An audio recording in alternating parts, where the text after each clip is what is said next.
The mission launch commenced at 5:47 hours, 13 minutes ahead of schedule due to updated intelligence indicating enemy aircraft movements that suggested preparation for immediate operations.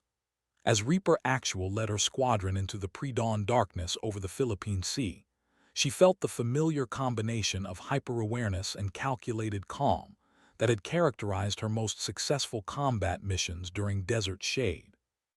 Flight, this is Reaper Actual. Maintain radio silence until contact. Remember that everything we do today will be monitored by multiple intelligence services, some friendly and some potentially hostile. Fly like your mothers are watching, but fight like your lives depend on it. The 8 F-35CS spread into a formation that provided mutual support while minimizing their radar signature as they approached the target area. Valentina had positioned her most experienced pilots to lead the hunter-killer pairs, but she had also ensured that each team included one pilot whose skills in electronic warfare or reconnaissance could provide critical capabilities if the mission escalated beyond simple observation. 2 hours into the flight, they made first contact with aircraft operating near the mysterious island facility. The contacts appeared on their displays as unidentified aircraft with flight characteristics that matched intelligence estimates, but seeing them in actual operation provided details that no briefing document could convey. These weren't hastily trained insurgents flying surplus equipment. They were professional pilots operating sophisticated aircraft with capabilities that clearly rivaled American military technology. Reaper Actual, this is Ghost 2. I'm tracking 12 bandits in 3 formations, conducting what appears to be combat air patrol around a surface convoy approximately 40 nautical miles southeast of the primary target. They're maintaining radio silence, but their movement patterns suggest coordination through alternative communication methods. Valentina adjusted her aircraft's sensors to focus on the surface convoy that Ghost had identified. What she saw confirmed her worst suspicions about the scope of the operation they were facing. The vessels weren't simply cargo ships.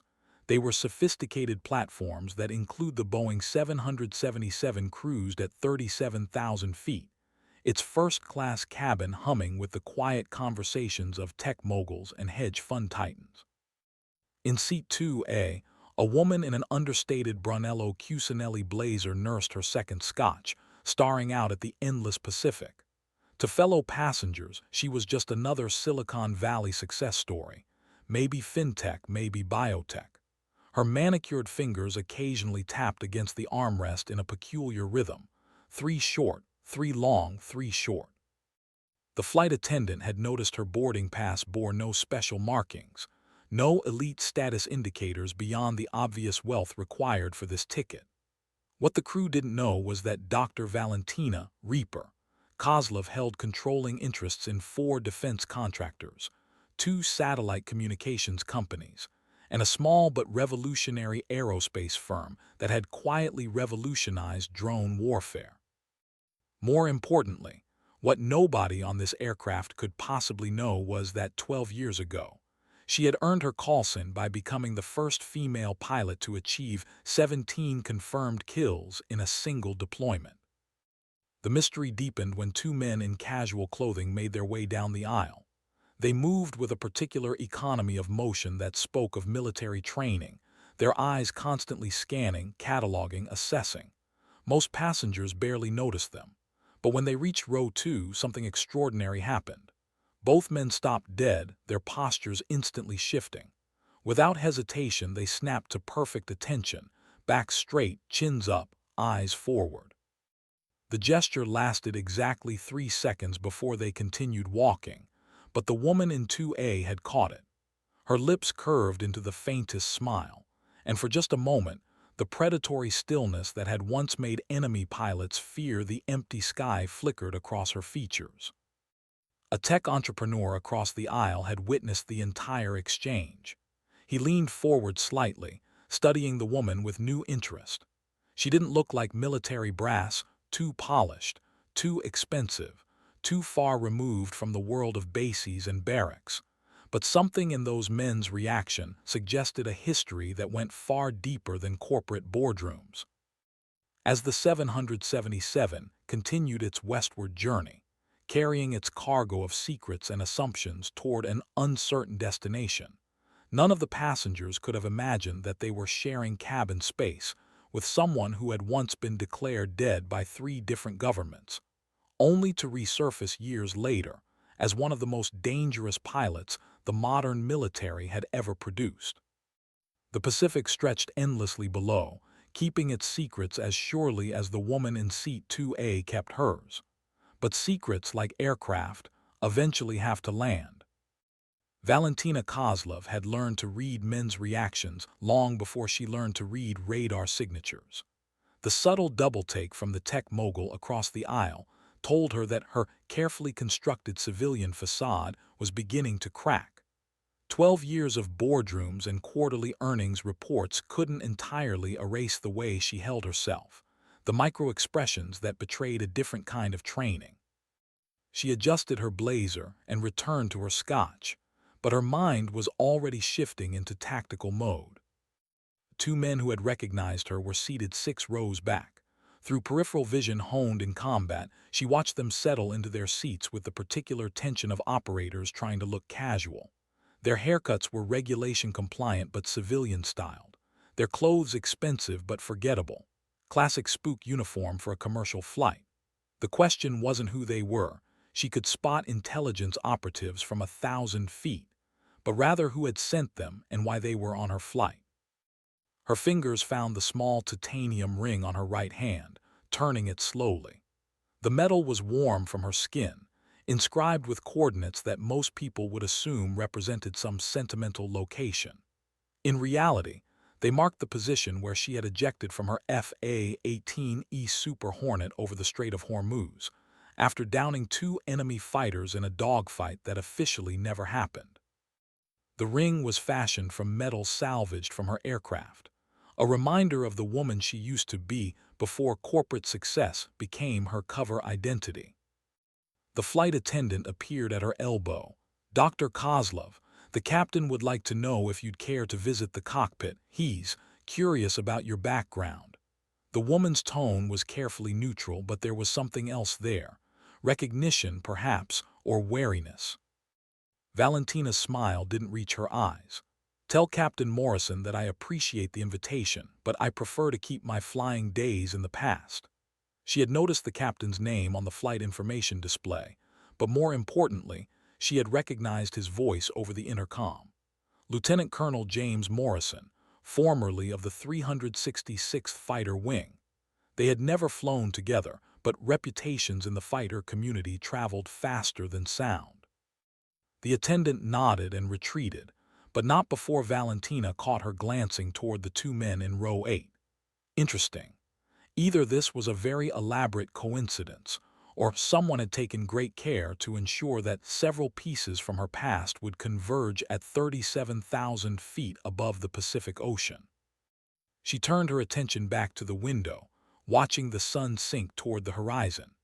The sky was turning the deep orange she remembered from countless combat air patrols, when the world below was hostile territory and survival depended on reading the signs others missed.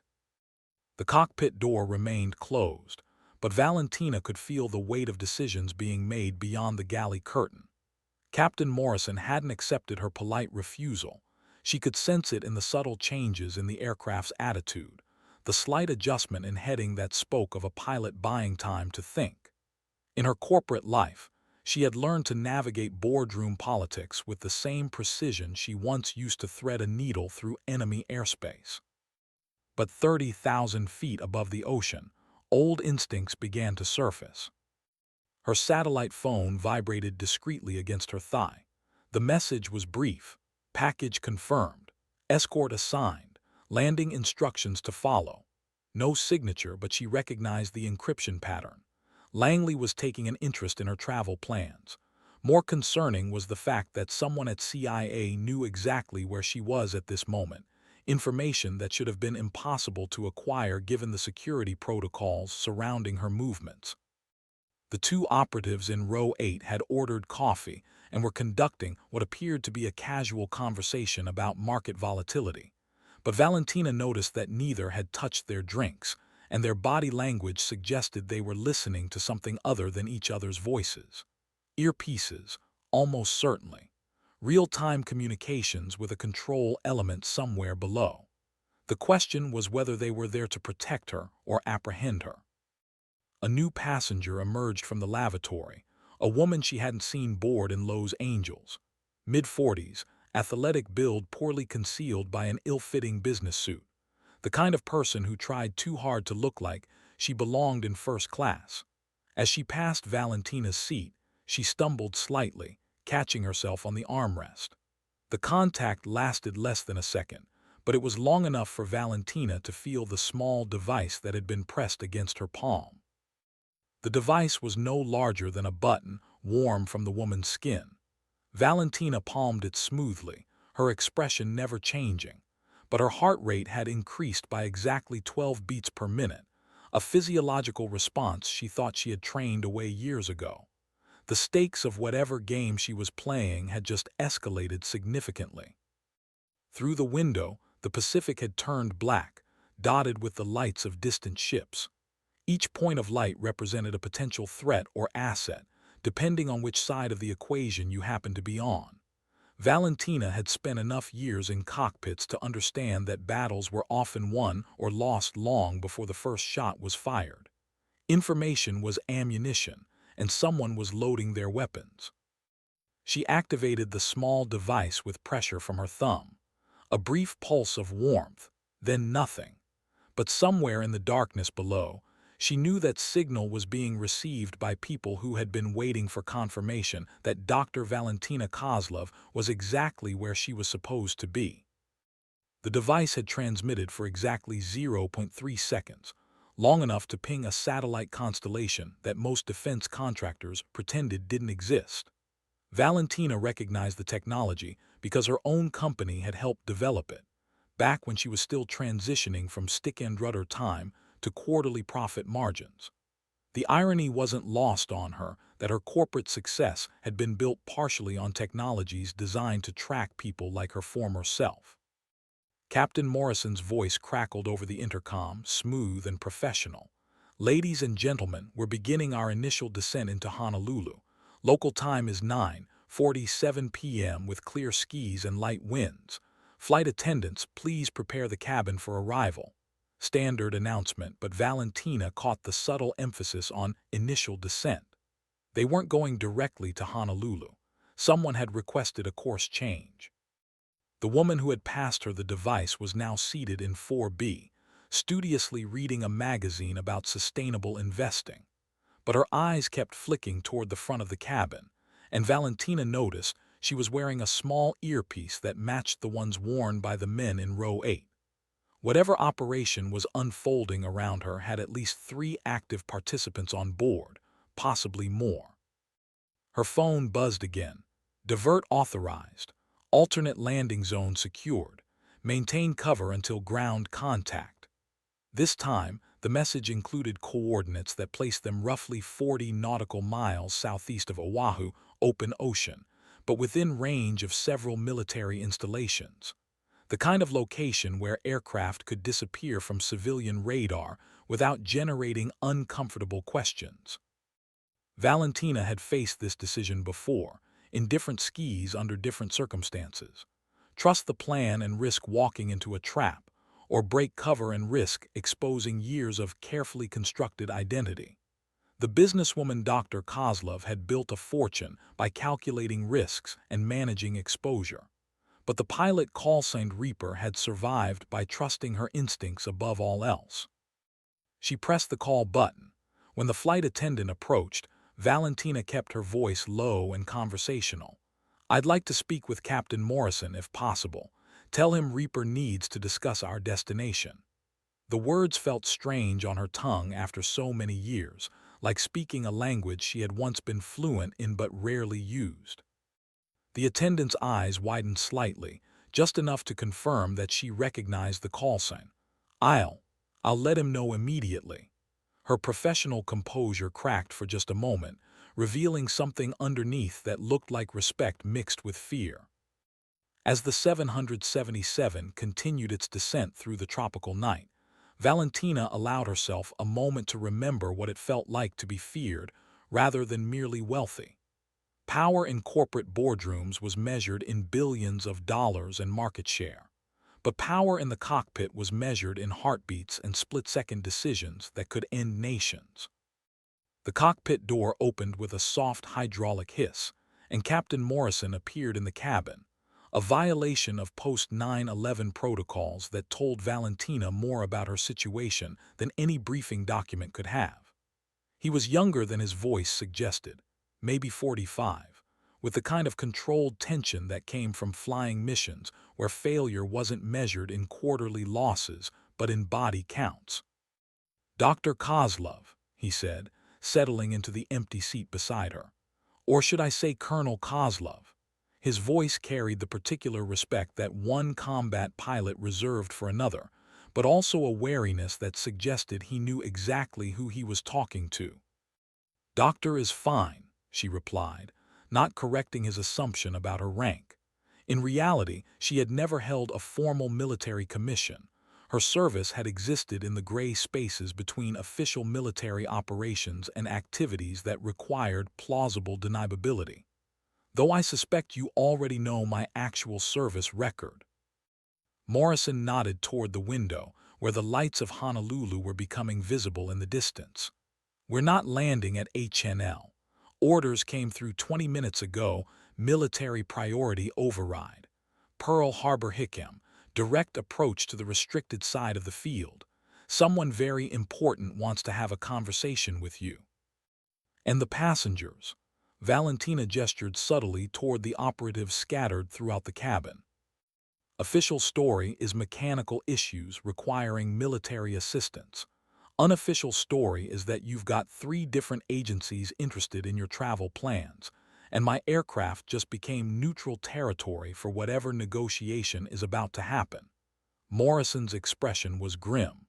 "I've flown enough classified missions to recognize a clusterfuck in the making when I see one." Through the cabin speakers, the co-pilot's voice announced their approach into Pearl Harbor, explaining the diversion as a precautionary measure. But Valentina was watching the passengers' reactions. The tech moguls and hedge fund managers looked appropriately annoyed by the inconvenience. The operatives, however, were checking their equipment and adjusting their positions with the systematic precision of people preparing for contact. "James," she said, using Morrison's first name deliberately, "when we land, I need you to understand something.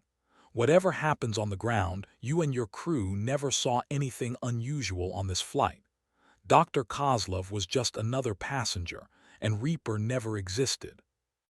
Morrison met her eyes and she saw recognition there, not just of her call sign but of the weight it carried. "Understood. But for what it's worth, ma'am, it's an honor to have you aboard my aircraft." As the 777 banked toward final approach, Valentina could see the outline of Pearl Harbor spread below them like a constellation of lights on black water. Somewhere down there, people were waiting for her arrival with agendas she could only guess at. But for the first time in 12 years, she felt the familiar calm that came with accepting that survival would depend on skills she had thought she'd left behind forever. The aircraft touched down smoothly on runway 8L, its engines revering with a roar that reminded her of afterburners engaging at military power. Pearl Harbor at night looked exactly as she remembered from her classified briefings, a sprawling complex of historical significance and modern strategic importance, where the ghosts of December 7th mingled with the realities of 21st-century warfare. As the 777 taxied toward a restricted area of the field, Valentina could see military vehicles positioning themselves along the taxiway, their headlights creating pools of white light in the tropical darkness. The passengers were growing restless. A hedge fund manager was demanding to speak with airline management about the delay. A tech entrepreneur was loudly questioning the mechanical problem story, pointing out that modern aircraft systems would have provided more specific warnings. But the 3 operatives remained perfectly calm, their practiced patience suggesting they knew exactly how long this ground stop would last. "Ladies and gentlemen," Captain Morrison announced, "we've been cleared to a secure parking position where maintenance crews will inspect the aircraft. For security reasons, all passengers will remain seated with seatbelts fastened until we receive clearance from ground personnel." Valentina recognized the careful phrasing, language designed to sound like standard procedure, while actually placing everyone under what amounted to soft detention. Through her window, she could see figures moving in the darkness beyond the aircraft lights. Personnel wearing military fatigues but carrying equipment that suggested intelligence rather than maintenance operations. The aircraft came to a complete stop, and the engines wound down to silence. In that moment of quiet, Valentina heard something that made her pulse quicken, the distinctive sound of rotor blades approaching from the northeast. Multiple aircraft, flying in formation at low altitude. The kind of sound that meant someone was taking extraordinary precautions to ensure this meeting happened under controlled circumstances. Her phone displayed a new message: "Disembark alone, ground transport waiting, cooperation ensures passenger safety." No threats, but the implication was clear. Whatever organization had orchestrated this diversion had the power to make problems disappear, problems that might include a plane full of civilian witnesses. The cabin lights dimmed slightly, and she saw Captain Morrison making his way back toward her seat. But before he could reach her, the main cabin door opened with a hydraulic whisper. A figure in military dress uniform stepped aboard, navy, by the cut of his jacket, with ribbons that suggested significant combat experience. "Dr. Kozlov," the officer said, his voice carrying across the now silent cabin, "I'm Commander Hayes, Naval Intelligence. If you would please accompany me, there are some people who would like to discuss your recent business activities." Valentina stood slowly, smoothing her blazer with the same calm precision she had once used to check her flight controls before a combat mission. The other passengers watched with expressions ranging from curiosity to concern, but none of them understood that they were witnessing the moment when Dr. Kozlov, defense contractor and billionaire, began her transformation back into something far more dangerous. As she walked down the aisle, the woman in 4B caught her eye and nodded once, a gesture that could have been simple acknowledgement but felt more like a soldier's salute. The tropical air hit her like a physical wall as she stepped from the aircraft's climate-controlled cabin onto the boarding stairs. Hawaii's trade winds carried the smell of salt water and jet fuel, mixed with something else, the particular metallic scent that clung to military installations where serious weapons were stored and maintained. Commander Hayes waited at the bottom of the stairs, flanked by two Marines whose dress suggested ceremony but whose posture indicated they were prepared for trouble. "Dr. Kozlov," Hayes said as she reached the tarmac, "welcome back to Pearl Harbor. It's been, 14 years since your last visit." She had expected them to know about her classified history, but the specificity of his knowledge was troubling. Her last visit to Pearl Harbor had been in 2011, during what the official records listed as a joint training exercise, but which had actually been preparation for an operation that never appeared in any public documentation. The fact that Hayes knew about it suggested access to files that should have been buried deeper than the Arizona's wreckage. 13 years, she corrected automatically, then immediately regretted revealing that she remembered the exact time frame. In corporate negotiations, information control was everything. In whatever game she was now playing, the same rules applied with potentially lethal consequences. A black SUV waited 30 meters away, its engine running and windows tinted dark enough to be military grade. But what captured her attention was the aircraft parked beyond it, a CV-22 Osprey in Navy configuration, its rotors folded for ground operations but clearly ready for immediate departure. The kind of aircraft you used when you needed to move high-value assets quickly and quietly across distances that helicopters couldn't manage. "The Osprey's for you," Hayes said, following her gaze. Your destination is approximately 2 hours flight time from here. The briefing will happen en route. And if I decline your invitation? The question was rhetorical. They both knew she was well past the point where refusal was an option, but asking it would tell her how much freedom of movement she actually retained. Hayes smiled, but the expression didn't reach his eyes. Dr. Kozlov, 12 years ago you disappeared from active operations after what certain people considered an unsatisfactory conclusion to Operation Desert Shade. Your transition into civilian life was facilitated by individuals who believed your unique skills would be more valuable in the private sector. That arrangement is now being reconsidered. Desert Shade. The mention of that operation's code name changed everything. She had assumed this was about her current business activities, her defense contracts, or her satellite communications network. But Desert Shade was something else entirely. A mission that had ended with 17 enemy aircraft destroyed, 3 Allied pilots dead, and her own aircraft shot down over waters that were officially neutral but actually controlled by forces that wanted her capture more than her death.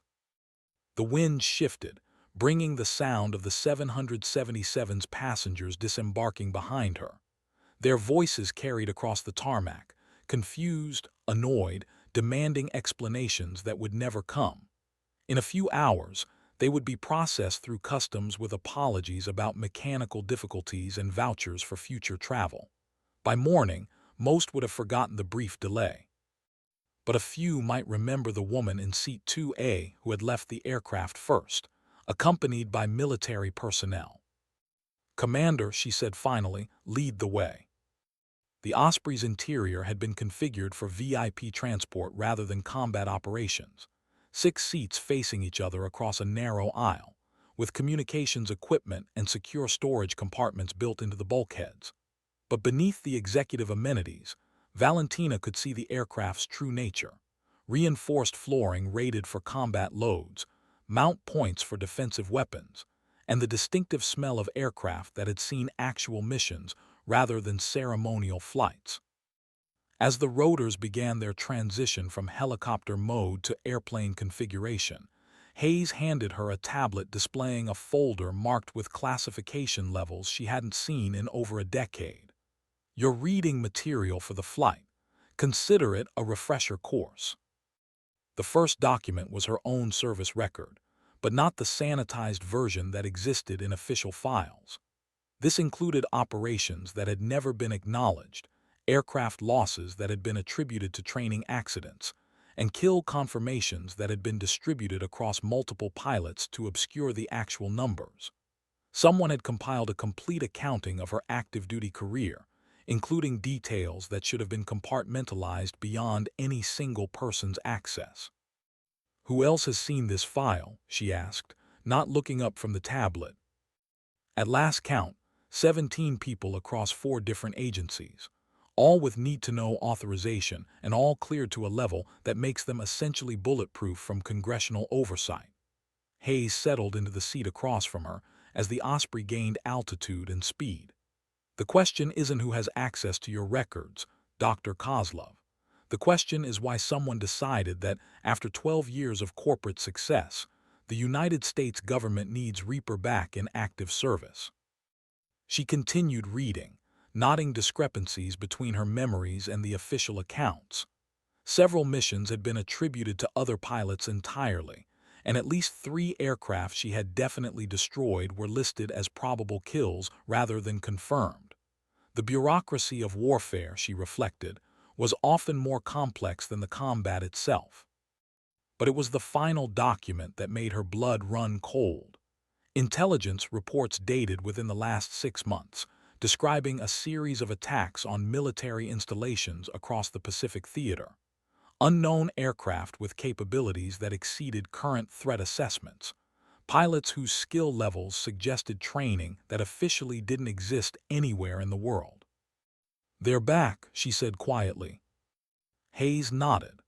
"The question is whether they never actually left, or if someone has been training a new generation using techniques that were supposed to have been buried with Operation Desert Shade." Through the Osprey's small windows, She could see the lights of ships moving across the Pacific like slow-moving stars. Each point of light represented millions of dollars in military hardware and dozens of lives that might depend on decisions made in conference rooms thousands of miles away. The comfortable distance she had maintained from her former life was collapsing with each nautical mile they traveled toward whatever destination Hayes had in mind. She looked up from the tablet to find him watching her carefully. "Where are we going, Commander?" "Wake Island. There's someone there who's been waiting 13 years to finish a conversation with you." Wake Island appeared on the horizon as a thin line of lights against the star-filled Pacific sky, a remote military installation that officially existed as a refueling stop and communications relay, but which everyone in the defense community understood served purposes that never appeared in budget hearings. As the Osprey began its descent, Valentina could see the familiar layout of runways and hangars that suggested capabilities far beyond what a simple refueling station required. Population currently stands at 43 military personnel and 12 contractors, Hayes said, apparently reading her thoughts as she studied the island through the aircraft's windows. "Officially, we maintain weather monitoring and communications equipment. Unofficially, Wake Island is where we conduct activities that need to happen 2,000 miles from the nearest reporter." The aircraft touched down on a runway that had been expanded since her last visit, longer and wider than necessary for routine cargo flights, clearly designed to handle aircraft with more specific requirements. As they taxied toward a hangar complex she didn't remember from previous visits, Valentina noticed that every visible piece of equipment was either brand new or meticulously maintained. Someone had invested serious money in keeping Wake Island ready for operations that required perfect reliability. A small convoy of vehicles waited near the hangar, two military Humvees and a civilian sedan that looked out of place in the military environment. But it was the figure standing beside the sedan that made Valentina's breath catch in her throat. Even at a distance, even after 13 years, she recognized the posture and the way he held his left shoulder slightly higher than his right, compensation for an injury that had never fully healed. "Colonel Marcus Webb," Hayes said unnecessarily, "I believe you two have some history to discuss." Webb had aged well, she noticed as the Osprey's engines wound down. His hair was silver now rather than brown, and he carried himself with the measured dignity of an officer who had learned to live with difficult decisions. But his eyes were the same pale blue she remembered, and when they met hers through the aircraft's window, she saw the same mixture of respect and wariness that had defined their professional relationship during the final months of Desert Shade. The rear ramp lowered with a hydraulic whine, and tropical air flooded the cabin. But this wasn't the benign warmth of Hawaii. Wake Island's air carried the salt tang of an atoll surrounded by thousands of miles of open ocean, mixed with the chemical smell of aviation fuel and the metallic scent of weapons that were maintained but never displayed. "After you, Dr. Kozlov," Hayes said, gesturing toward the ramp. She stood and smoothed her blazer, nodding with dark humor that she was about to conduct what might be the most important negotiation of her life, while dressed for a Silicon Valley board meeting. But as she walked down the ramp toward Webb, she felt familiar instincts awakening. The hyper-awareness of threats and opportunities, the constant calculation of angles and distances, the readiness to react with lethal precision that had kept her alive through 17 confirmed kills and an unknown number of missions that had never been officially acknowledged. Webb didn't salute, didn't offer his hand, didn't speak until she was close enough that their conversation couldn't be overheard by the personnel, maintaining respectful distances around the aircraft. "Hello, Reaper," he said quietly. "We need to talk." The hangar complex had been built to look routine from satellite imagery, but as they walked through what appeared to be a maintenance facility, Valentina noticed details that told a different story. The concrete floors were rated for loads heavier than standard cargo aircraft. The electrical systems included connections for equipment that generated electromagnetic signatures requiring special shielding. Most tellingly, the facility included blast doors that could seal the entire structure against nuclear, biological, or chemical attacks. Expensive paranoia for a simple refueling station. Webb led her through a series of corridors that gradually became more sophisticated, transitioning from military utility to something that resembled a high-end corporate office. Climate control whispered through hidden vents, and the lighting was carefully designed to eliminate shadows while remaining comfortable for extended work periods. Whoever had designed this facility understood that important decisions required environments that supported clear thinking rather than institutional intimidation. "The conference room is just ahead," Webb said, pausing outside a door marked with biometric scanners and classification warnings. "Before we go in, I need you to understand something.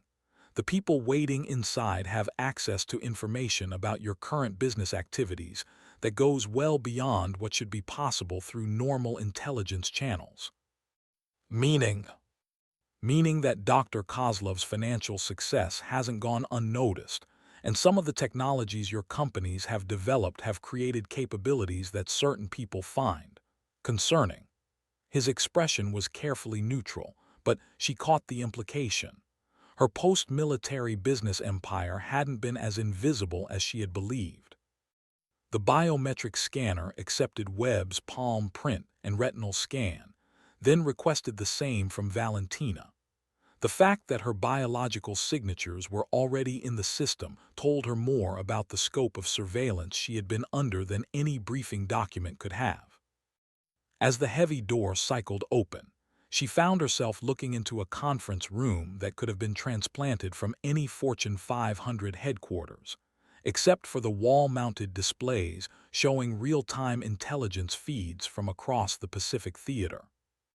3 people sat around an oval table that had been positioned to provide clear views of the intelligence displays. She recognized one of them immediately, Admiral Sarah Chen, currently serving as Deputy Director of the Defense Intelligence Agency, and formerly the officer who had signed her discharge orders 13 years ago.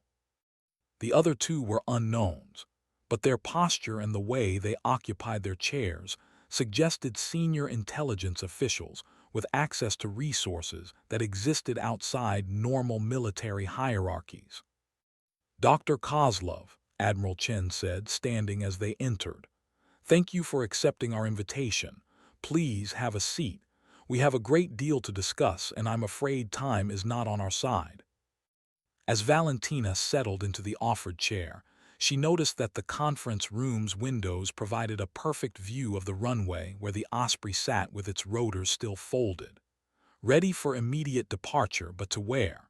And more importantly, would she be aboard voluntarily, or would other arrangements be made? "Admiral," she said carefully, "I assume this isn't a social call."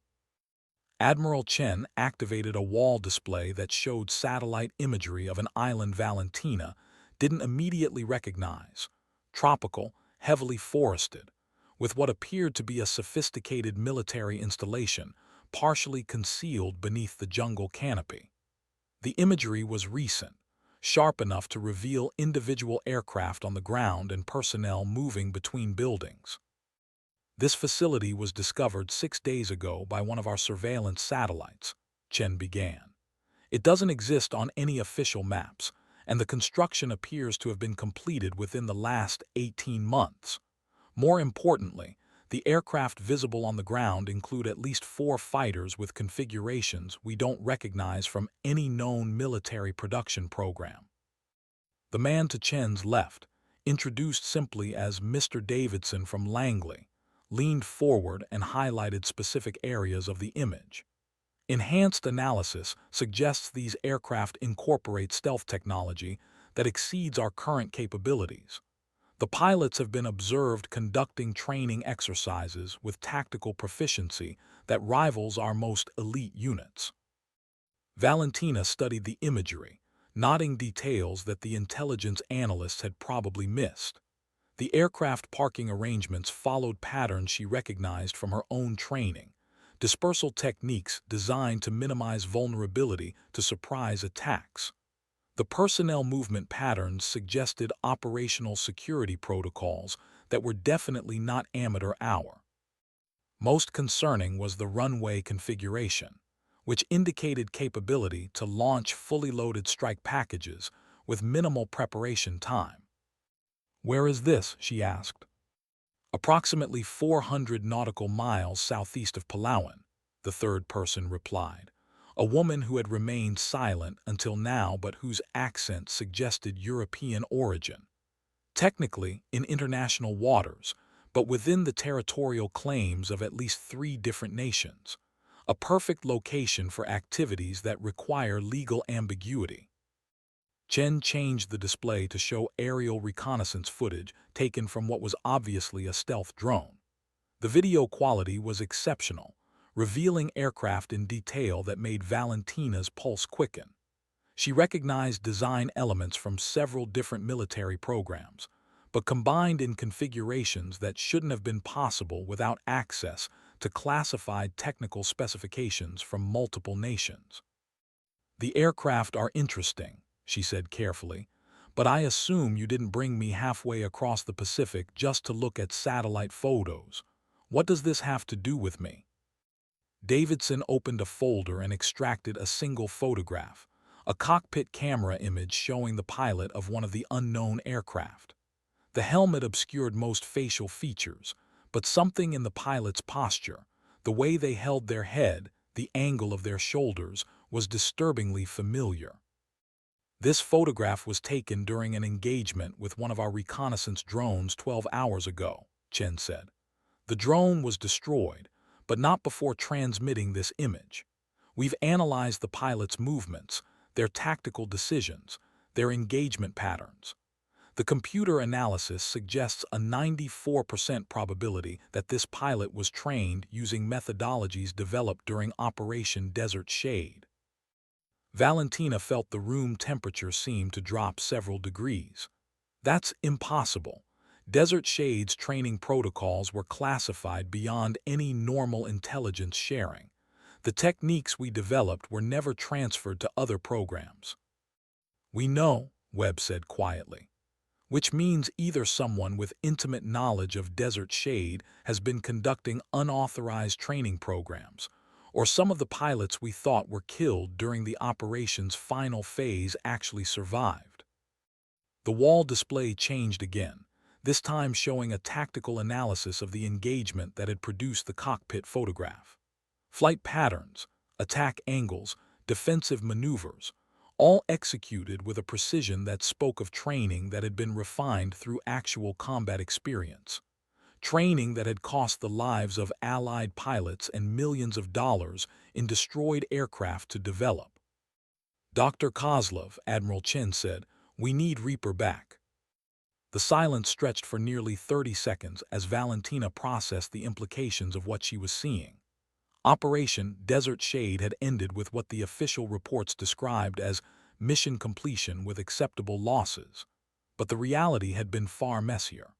3 pilots had been declared killed in action, their aircraft lost over waters that were technically international, but actually controlled by forces that preferred to avoid official recognition.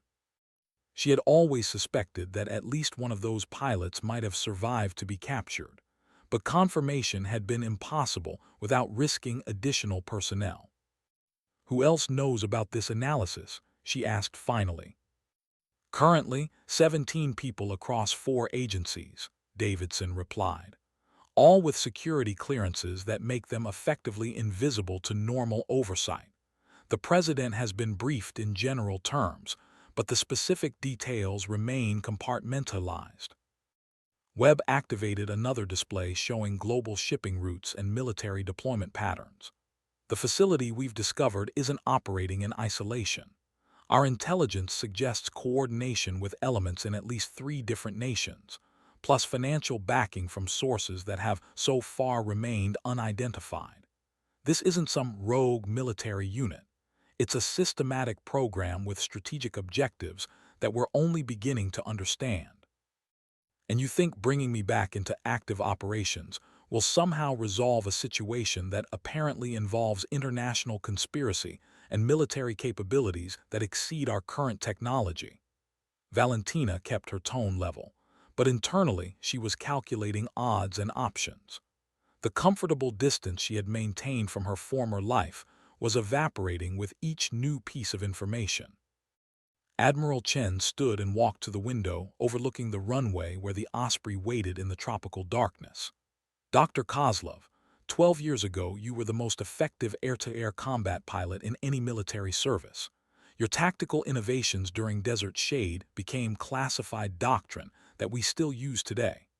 More importantly, you understand the psychology and methodology of pilots who have been trained to operate beyond normal military constraints. That was a different war, Valentina said. Different aircraft, different threats, different rules of engagement. The rules haven't changed as much as you might think, the European woman said. What has changed is that someone has been training pilots using your methods, then deploying them in ways that threaten the strategic balance we've maintained for the last decade. 3 cargo ships carrying military electronics have been attacked in international waters. 2 reconnaissance satellites have suffered mysterious failures that might not have been accidental. Someone is conducting a systematic campaign to degrade Western military capabilities, and they're doing it with pilots who fight like you. Davidson opened his folder again and extracted a thick document marked with classification stamps. Your corporate activities have been monitored, Dr. Kozlov, not as surveillance, but as protection. Some of the technologies your companies have developed have military applications that make you a target for the same forces that are apparently training pilots using Desert Shade methodologies. Valentina accepted the document but didn't open it immediately. What exactly are you asking me to do? Webb returned to